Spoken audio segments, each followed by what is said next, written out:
आणि एसीबीसीच्या अंतर्गत मराठा समाजाला दिल्या गेलेल्या 10% आरक्षणाबद्दल मुंबई उच्च न्यायालयात सुनावणी पार पडली आहे। अनेक मराठा श्रीमंत आणि आर्थिकदृष्ट्या सक्षम आहेत। मराठा समाज मागास नाही असा युक्तिवाद आरक्षणाला विरोध करणाऱ्या याचिकाकर्त्यांच्या वकिलांनी केला। तर राज्याचे महाधिवक्ता बिरेंद्र सराफ यांनी राज्यात 28% मराठा आहेत, त्यातले 25% गरीब आहेत अशी बाजू लावून धरली। या प्रकरणी आता 4 ऑक्टोबरला पुढची सुनावणी पार पडेल।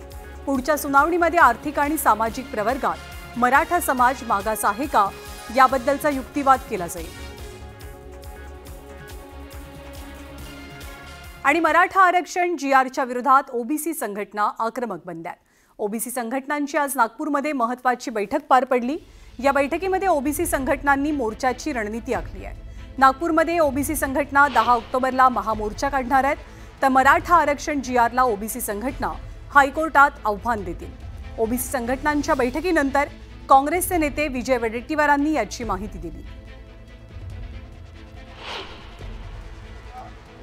10 ऑक्टोबरला ओबीसीचा प्रचंड मोर्चा महामोर्चा काढायचा। आता सगळ्या ओबीसी संघटनांनी, सर्व विचाराच्या संघटनांनी, सर्व जाती धर्माच्या लोकांनी या मोर्चामध्ये आत्ताच्या बैठकीमध्ये उपस्थित होते आणि त्यांनी सर्वांनी मिळून 10 ऑक्टोबरला यशवंत स्टेडियम मधून हा मोर्चा निघेल आणि मोर्चाची समाप्ती संविधान चौकामध्ये होईल। आणि महापालिका निवडणुकांच्या तोंडावर महाराष्ट्र नवनिर्माण सेनेला एक धक्का बसलाय। मनसेचे प्रवक्ते प्रकाश महाजन यांनी अखेर राजीनामा दिलाय।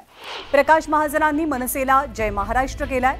गेल्या काही दिवसांपासून प्रकाश महाजन यांच्या पक्षांतर्गत नाराजीची चर्चा रंगलेली, त्यावरून ते पक्ष सोडण्याच्या तयारीत आहेत असं बोललंही गेलं। आता त्यांनी अधिकृतरित्या मनसेच्या प्रवक्ते पदाचा राजीनामा दिल्याचं कळतंय। या घडामोडींमुळे निवडणुकीच्या पार्श्वभूमीवर मनसेला हा धक्का असल्याचं मानलं जात आहे। परंतु कमीत कमी अपेक्षा ठेवून सुद्धा माझ्या वाट्याला खूप अपेक्षा आली। लोकसभेच्या रणधुमाळीत मला कधी विचारण्यात आलं नाही। विधानसभेच्या वेळेस प्रचारापुरतं मला वापरण्यात आलं। जी जबाबदारी माझ्यावर दिली मी अत्यंत प्रामाणिकपणे पार पाडली।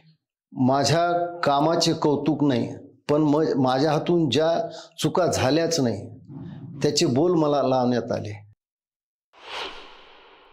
खरं म्हणजे मी गंगेला बोल लावला त्यावेळेसच थांबायला पाहिजे होतं।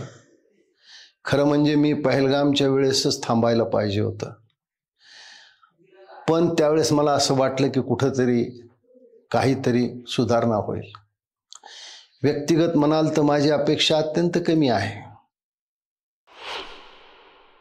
खरं म्हणजे मी फक्त अमितजी यांचा थोडा अपराधी आहे।